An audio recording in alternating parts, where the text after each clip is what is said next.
The year was 2057, and Earth was still buzzing with excitement from the news that had broken just 3 weeks ago.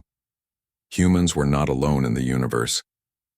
The message had come from beyond Jupiter, transmitted in perfect English along with mathematical proofs to show it was not a hoax. Captain Susan Miller stood by the window of the space vessel Horizon, watching Earth grow smaller behind them. At 42, with streaks of gray in her dark hair, Susan had never imagined she would be the face of humanity in its first meeting with alien life. Yet here she was, leading a team of 12 specialists toward what the aliens called their diplomatic outpost, near the orbit of Europa. "Captain, we're receiving new coordinates," said Lieutenant Jack Simmons from his station. His voice was steady, but his hands shook slightly as he adjusted the controls. "They want us to alter course by 3 degrees. Susan nodded. "Do it. And remind everyone to follow protocol when we arrive." The protocol was simple. Be respectful, avoid sudden movements, and let Dr. Alan West, their xenolinguist, handle the initial conversation. Susan had drilled these rules into her crew for the past week during their journey from Earth. Dr. West was reviewing his notes in the ship's common area. At 35, he was the youngest senior scientist on the mission, with a gift for patterns and language that had made him the obvious choice for this team. "How are you feeling, Alan?" Susan asked, floating into the room in the low gravity. He looked up, his eyes tired but bright with excitement. "Like I'm about to take an exam I couldn't possibly have studied for." He smiled. "But ready as anyone could be." Natalie Rivera, their diplomat, joined them. Her job would begin after first contact was established. At 51, she had negotiated peace deals in 3 major global conflicts and was known for her unflappable nature. "We're about 6 hours out," Susan informed them. "Get some rest if you can." None of them slept. When the Horizon finally approached the meeting point, they saw it. A ship about 3 times their size, shaped like a flattened oval with strange patterns etched across its surface. It shimmered slightly as if it wasn't entirely solid.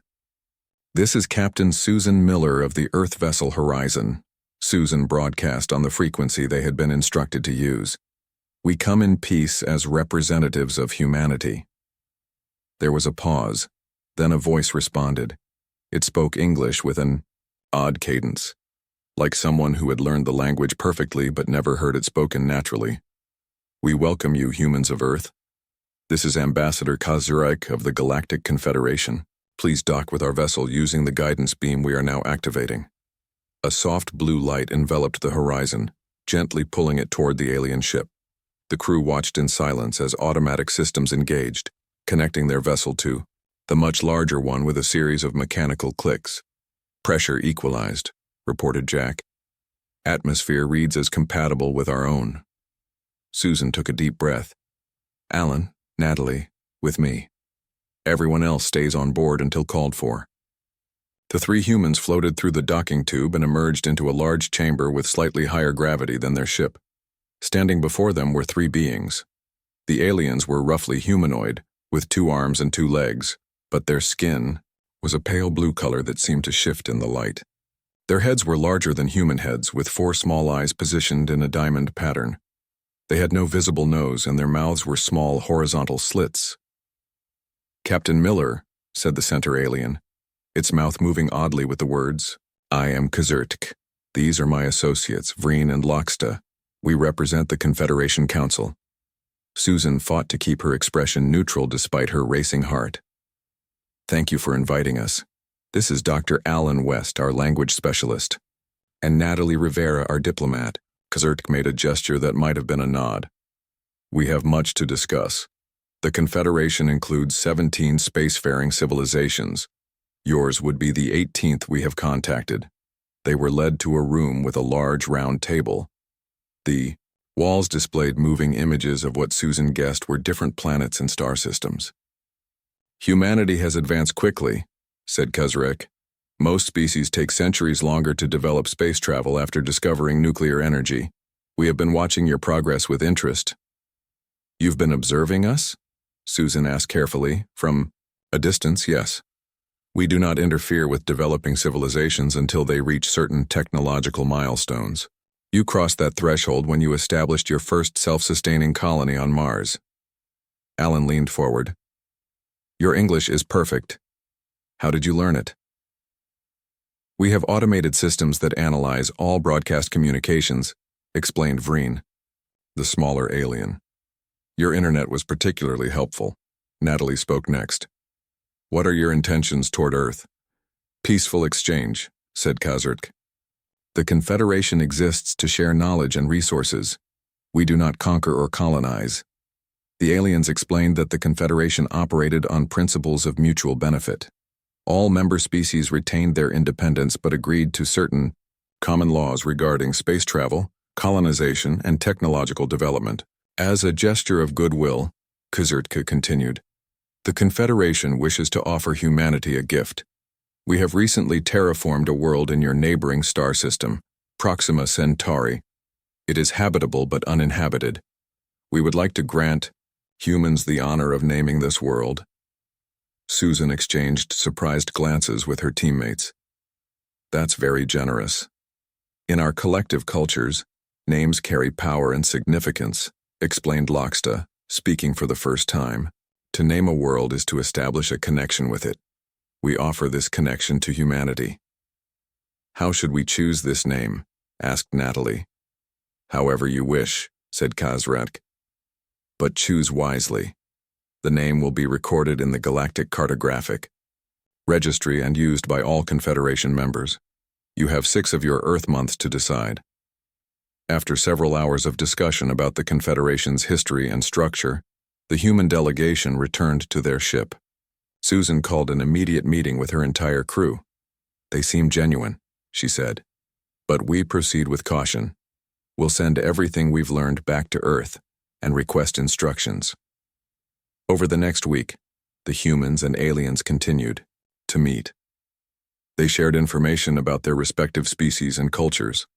The aliens provided data about the planet they were offering, a world slightly larger than Earth with vast oceans, 2 small continents, and a breathable atmosphere. When it was time for the Horizon to return to Earth, Kazurtk presented them with a small device. This will allow direct communication between your world and our outpost, the alien explained. We look forward to learning what name you choose. As the Horizon broke away from the alien vessel, Susan watched it shimmer against the blackness of space. What do you think, Alan? She asked. The xenolinguist was quiet for a moment. I think we've just been given both an opportunity and a test. Names matter to them in ways we might not fully understand. Susan nodded. Then we better make sure we get it right. Back on Earth, the United Nations Space Administration announced a global contest for naming the alien world. Humanity's first step into galactic society had begun, and no one could predict where it might lead. 6 months passed quickly. On Earth, excitement about naming the alien world grew into a global sensation. Schools held special lessons about space exploration and naming traditions. News programs featured daily updates on popular name suggestions. Online forums buzzed with debates about what message humanity should send to the stars through their choice. The United Nations Space Administration received over 12 million submissions. A special committee narrowed these down to 100, then 10, and finally 3 options. People around the world voted on the final choice. Susan Miller was called back from her new assignment training junior officers. She stood in the office of Admiral George Perry, head of the Space Administration, as he explained her new mission. The people have chosen a name, he said, sliding a folder across his desk. You and your original contact team will present it to the Confederation. Susan opened the folder and read the name. Hope's Cradle, she said aloud, with the explanation that it represents our optimistic view of the future and our desire to nurture new beginnings among the stars. Admiral Perry nodded. The name won the vote by a significant margin. People liked the idea of focusing on our aspirations rather than our past. It's a good choice, Susan agreed. Poetic without being too complicated. 2 weeks later, Susan, Alan, and Natalie were back aboard the Horizon, heading toward the meeting point near Europa. The rest of the crew had been replaced with specialists who would document the naming ceremony for Earth's historical records. I've been studying everything we know about their language patterns, Alan said during their journey. It's fascinating how they construct meaning. Their languages are much more precise than ours, with less room for multiple interpretations. Natalie looked up from her tablet. That might make things tricky. Human languages are full of metaphors and emotional connotations. I've prepared a detailed explanation of our choice, Alan reassured her. I think they'll understand the significance. When they arrived at the meeting point, they were surprised to find not one but 3 alien ships waiting.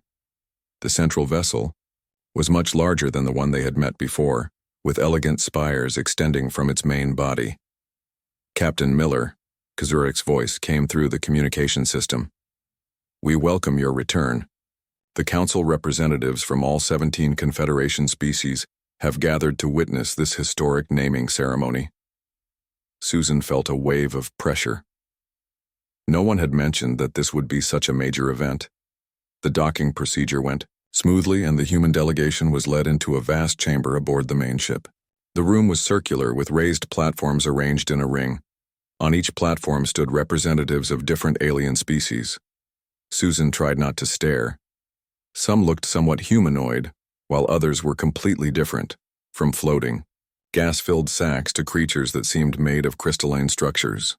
Kurzirtk stood on the central platform and gestured for the humans to join him. Esteemed Council, Kurzirtk announced, the humans have chosen a name for the world in Proxima Centauri that we have granted them. They will now present their choice. Susan stepped forward, suddenly aware that her words would be heard by representatives of 17 advanced civilizations. On behalf of Earth and all humanity, she began, we thank the Confederation for this honor.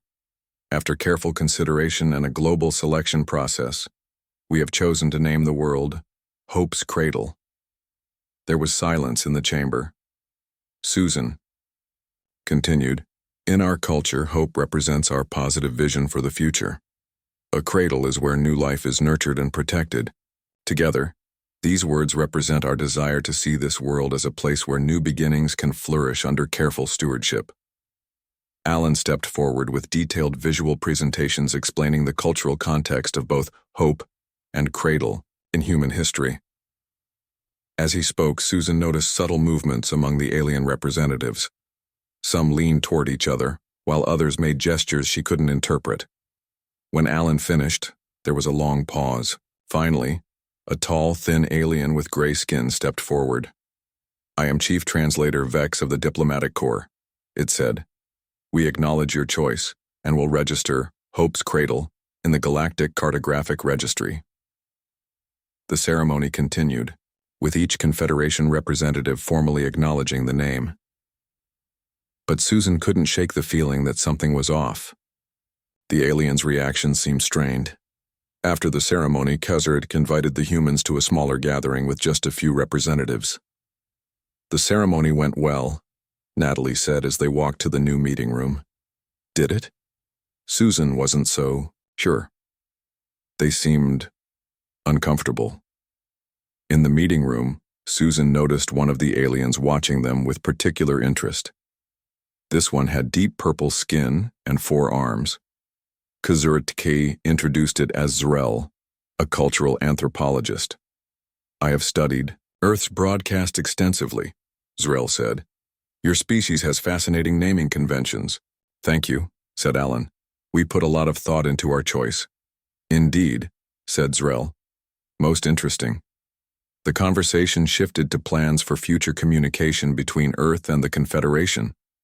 Susan noticed that whenever the name Hope's Cradle was mentioned, there was a slight pause before any alien responded. As the meeting concluded, Susan pulled Kazurikk aside.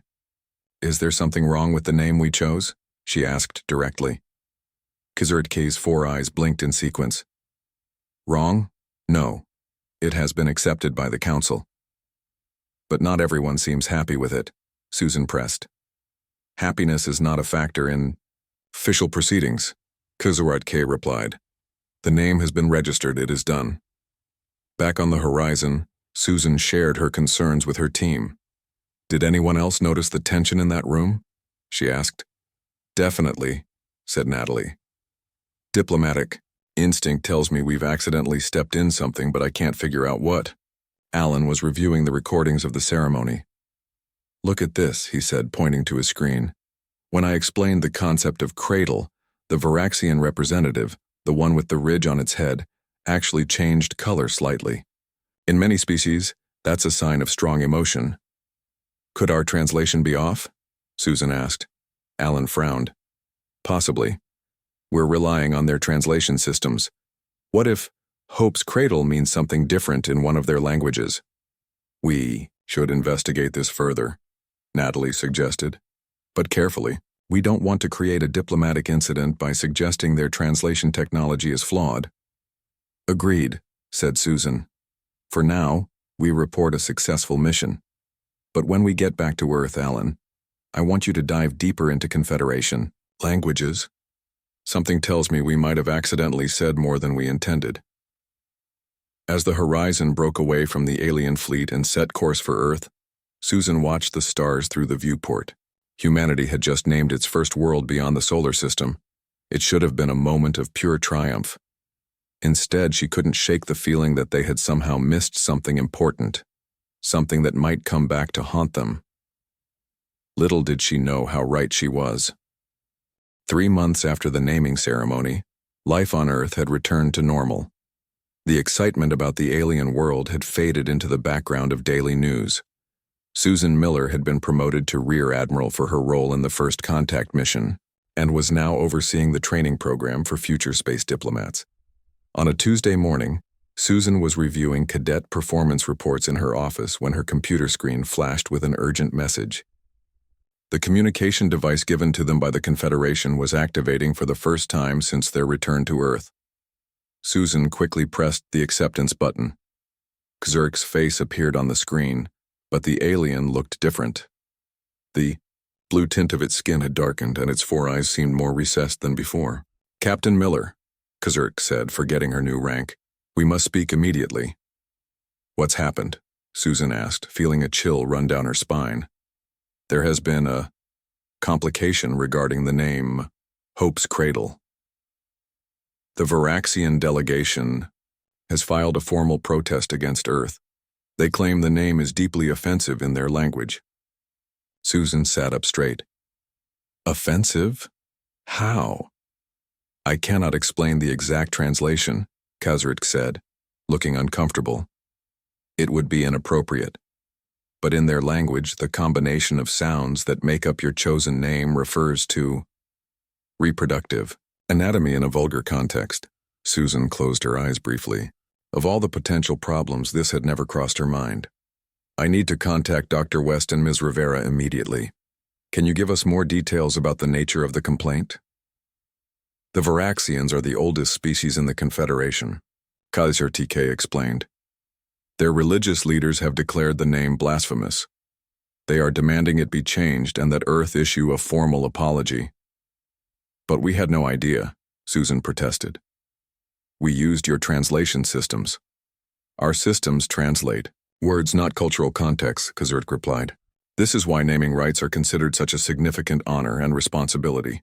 The Varaxians have positioned warships near your solar system as a show of strength. Warships? Susan felt her stomach drop. Are they planning to attack? Not yet. It is more of a traditional display of displeasure, but the situation could escalate if not addressed quickly. After ending the call, Susan immediately contacted Admiral Perry, Alan West, and Natalie Rivera. Within hours, they were all gathered in the Space Administration's crisis room along with top government officials. This is a disaster, said Secretary of State Victor Hendricks, pacing the room. The first alien species we meet, and we accidentally insult them with bathroom humor. It wasn't intentional, Natalie pointed out. And it's not exactly bathroom, a humor. It's a translation issue. Alan was studying data on his tablet. I've been analyzing what went wrong. Our word hope translates reasonably well across most Confederation languages. But cradle is where things get complicated. In Varaxian, the closest word refers to a specific part of their reproductive biology. Combined with their word for hope, It creates a phrase that's apparently extremely vulgar. How do we fix this? Susan asked. We need to issue an apology immediately, Natalie said, but we also need to understand how their translation systems failed so badly.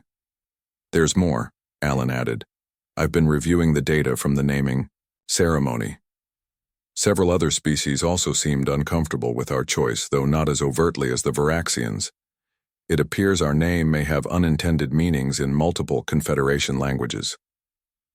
The room fell silent as the implications sank in. Could this lead to war? Admiral Perry finally asked. I don't think so, Susan said, but it could permanently damage our standing in the Confederation before we've even officially joined. As the senior officials debated formal responses, Susan noticed a young man sitting quietly at the end of the table. He had been introduced as Eric Peterson, a junior diplomat who specialized in cultural misunderstandings. He seemed to be waiting for a chance to speak. Mr. Peterson, Susan said, you look like you have something to add. Eric straightened in his chair.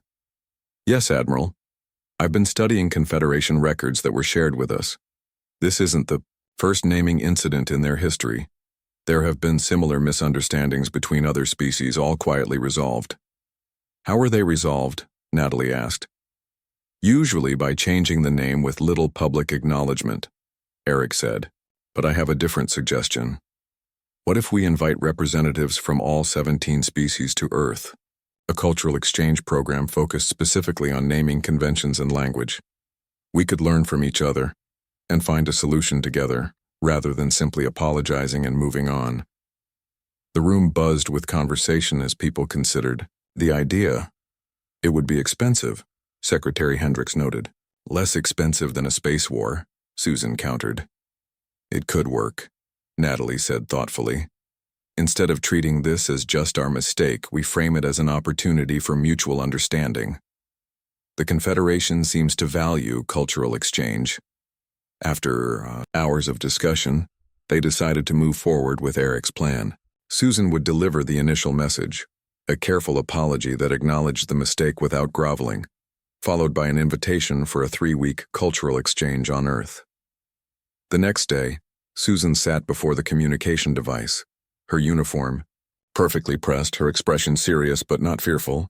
On behalf of Earth, I extend our sincere apologies for any offense caused by our naming choice, she began. We had no intention of disrespecting the Varaxian people or any other Confederation members.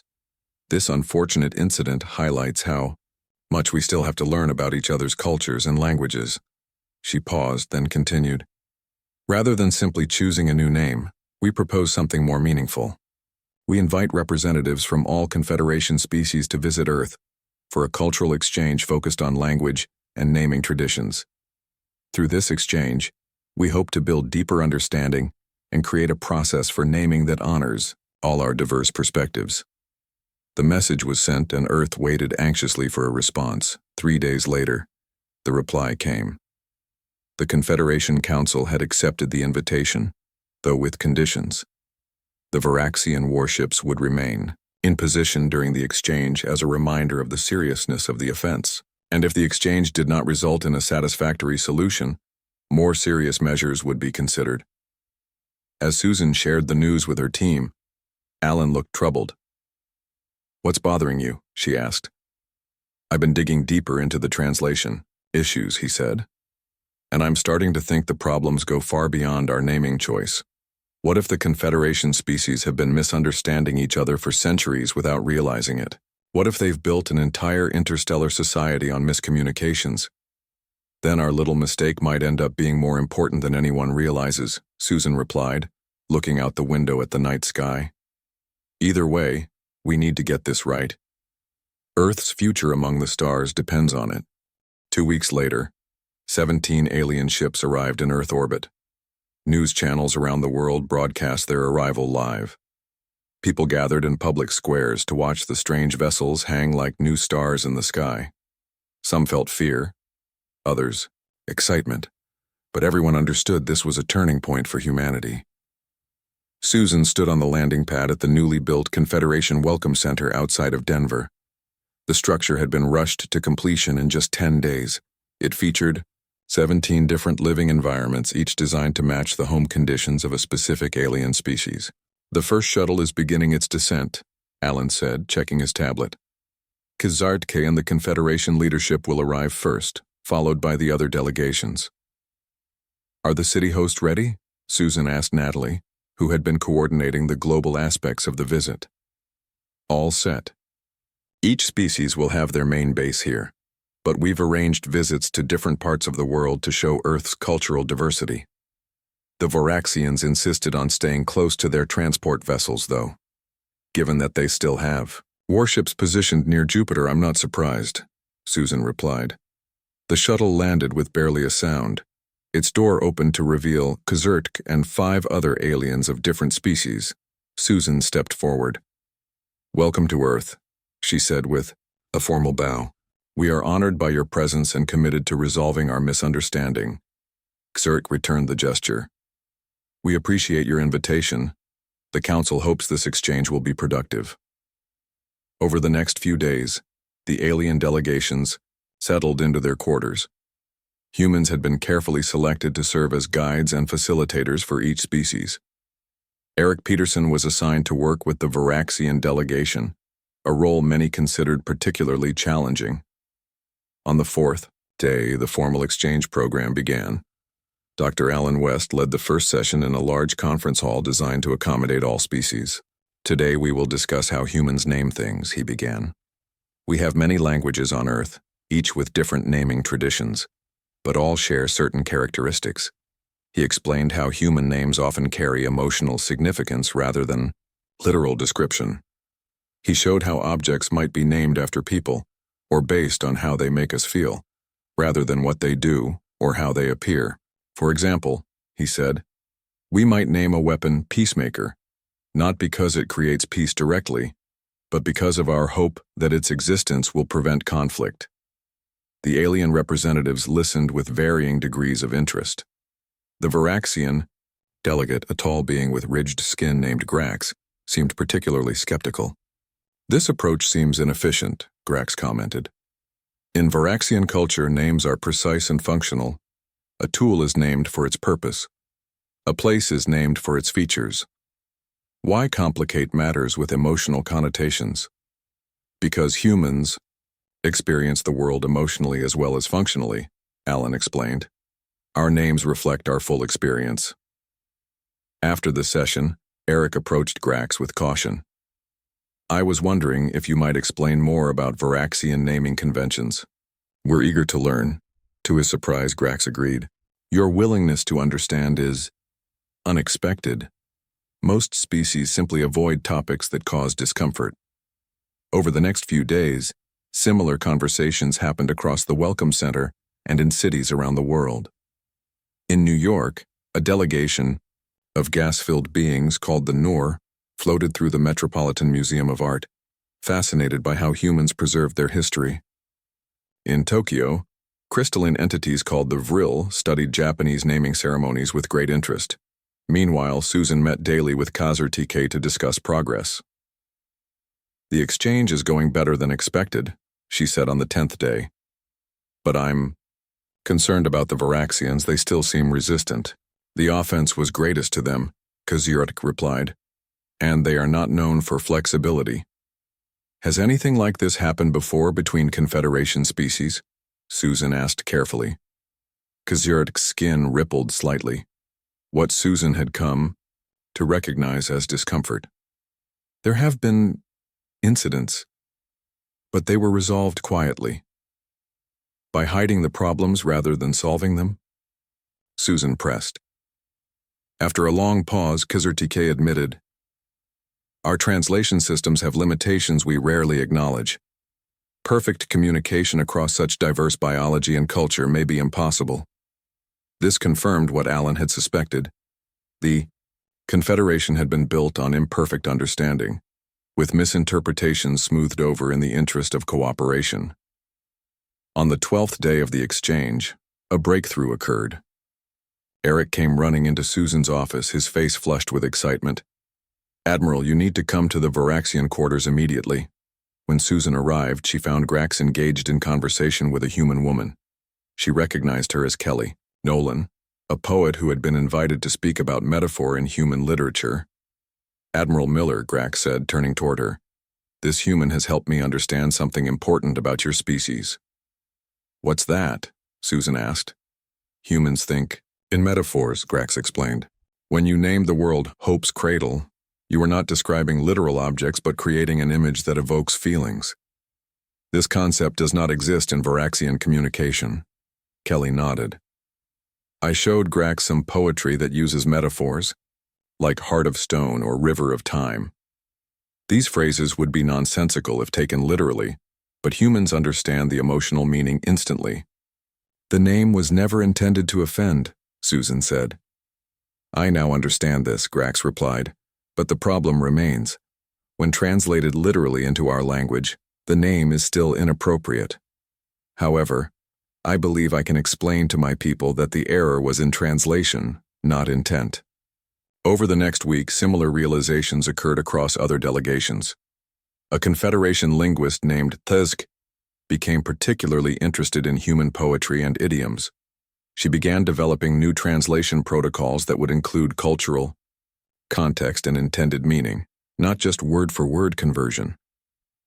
During the final days of the exchange, representatives gathered in the main hall to discuss solutions.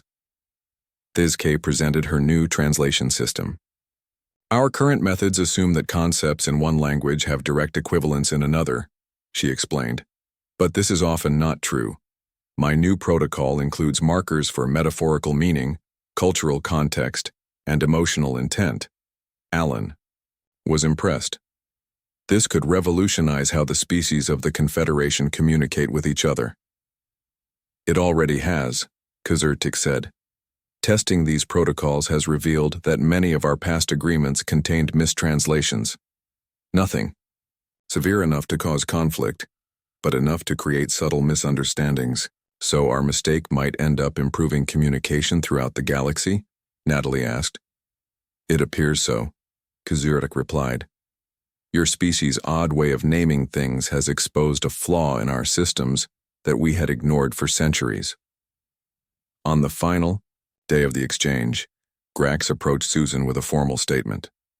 The Varaxian Council has agreed to withdraw their protest and their warships on one condition.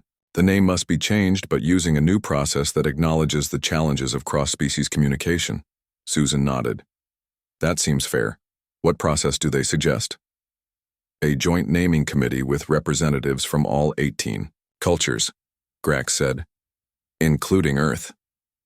As the alien delegations prepared to depart, Susan stood on the landing pad with Alan, Natalie, and Eric. I never expected our naming disaster would lead to this, she said. Sometimes you need to make a mistake to realize there's a problem, Eric replied. The Confederation had been ignoring their translation issues for too long. As the last shuttle lifted off, Susan looked up at the sky. The human mistake that had almost led to conflict was now pushing the galaxy toward better understanding.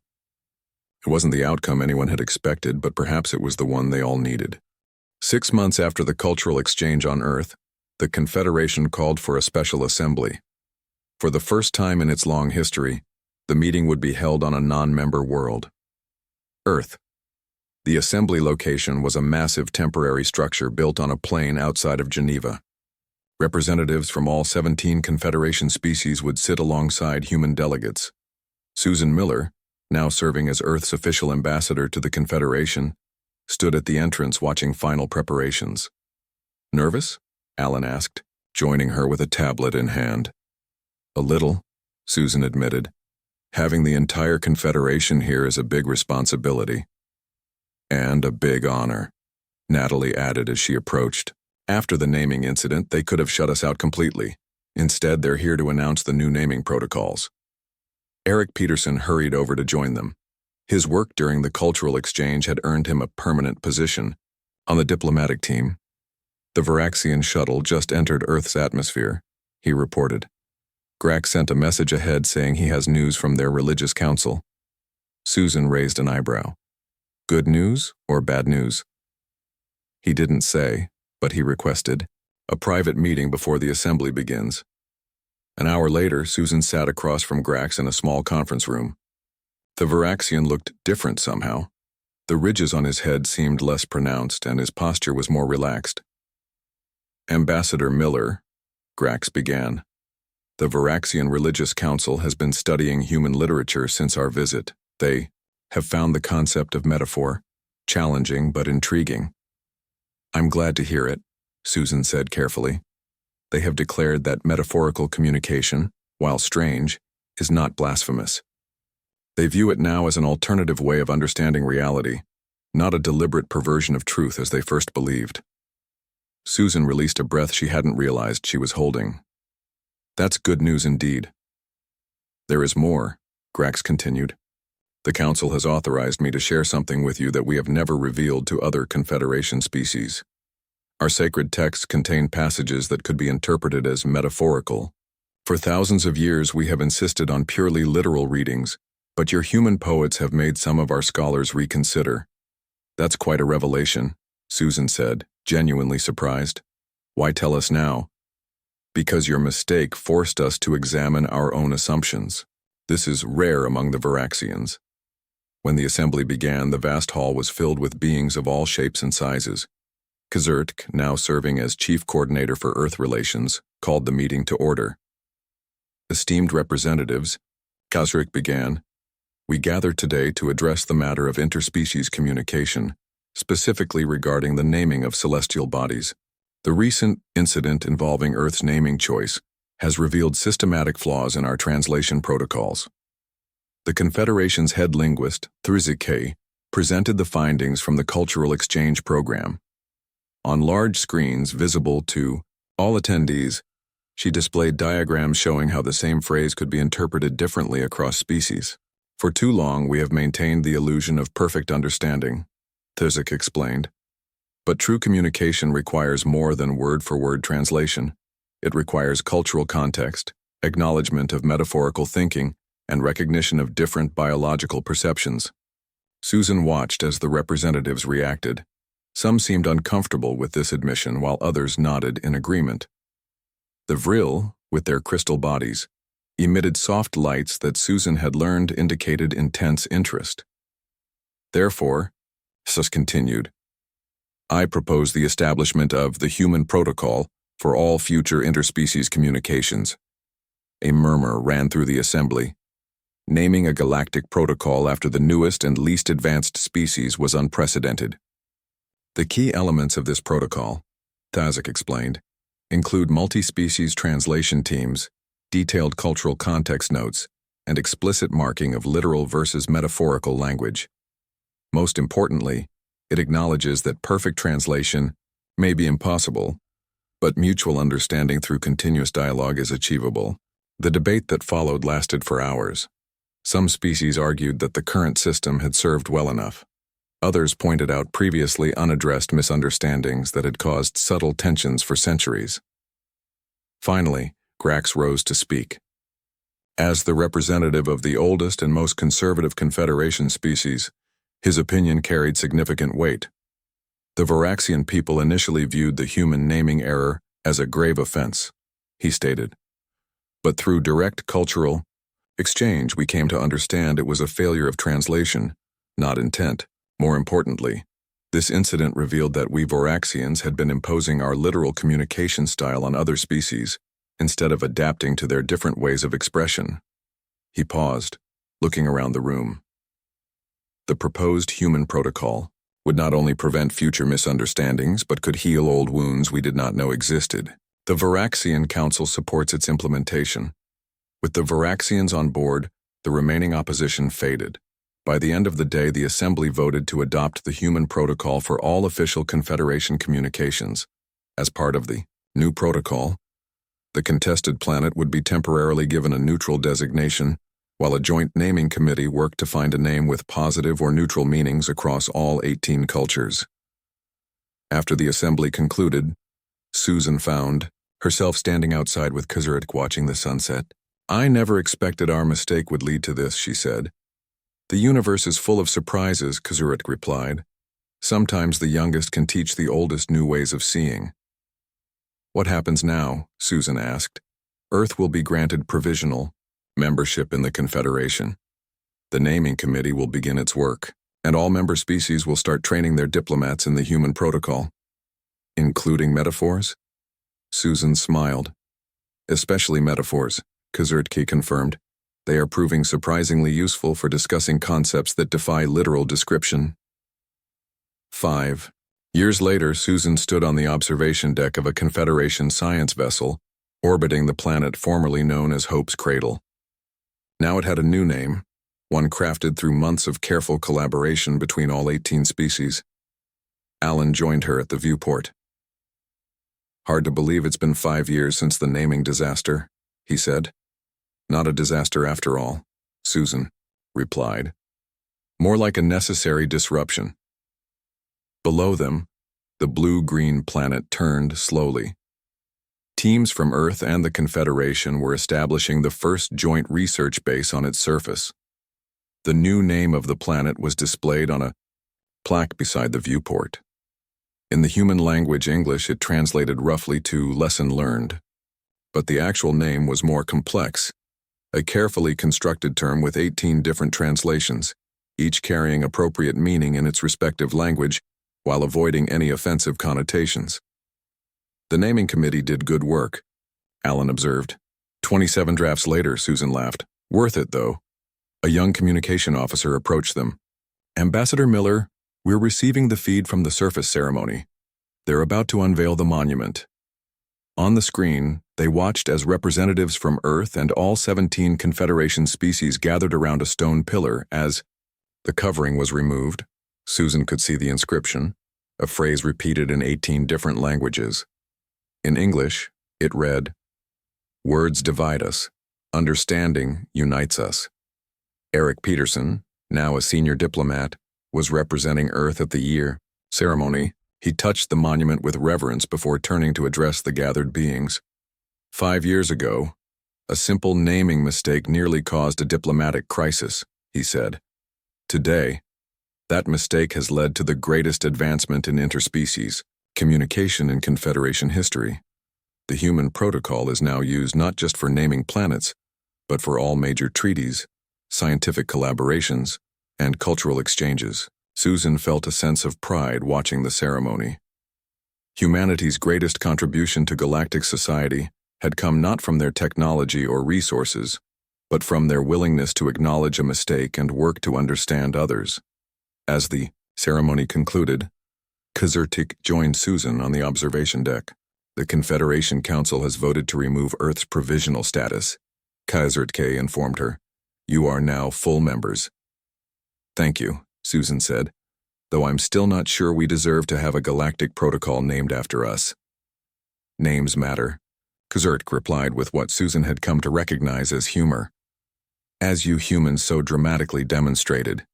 Susan looked once more at the planet below. What had begun as an embarrassing error had transformed interspecies relations across the galaxy. The lesson was clear. True understanding came not from avoiding mistakes, but from learning from them together. As the ship prepared to return to Earth, Susan reflected that humanity had found its place among the stars not by being perfect, but by being perfectly human. Metaphors, misunderstandings, and all.